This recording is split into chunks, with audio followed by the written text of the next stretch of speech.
Hindi, sociology, geography, Sanskrit, home science वगैरह के जिनके शेड्यूल अभी तक सब्जेक्ट वाइज नहीं आए हैं, इसके बारे में मैंने पहले ही वीडियो अपलोड कर दी थी। लेकिन एक क्लियरिफिकेशन के लिए मैं आपके सामने आया हूँ ताकि मैं आप लोगों को बता दूँ।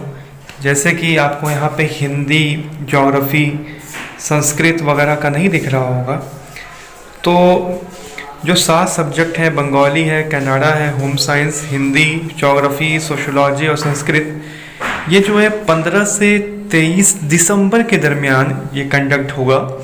नवंबर में नहीं, दिसंबर में, 15 से 23 दिसंबर में ये कंडक्ट कराया जाएगा। तो इन लोगों को तकरीबन 1 महीना जो है तैयारी करने का मौका और मिल रहा है।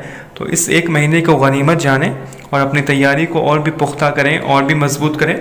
बंगाली का, कन्नड़ा का, होम साइंस का, हिंदी का, ज्योग्राफ़ी का, सोशोलॉजी का और संस्कृत वालों का अभी जो है शेड्यूल नहीं आया है सब्जेक्ट वाइज। उनका एग्ज़ाम बता दिया गया है कि 15 से 23 दिसंबर के दरमियान होना है।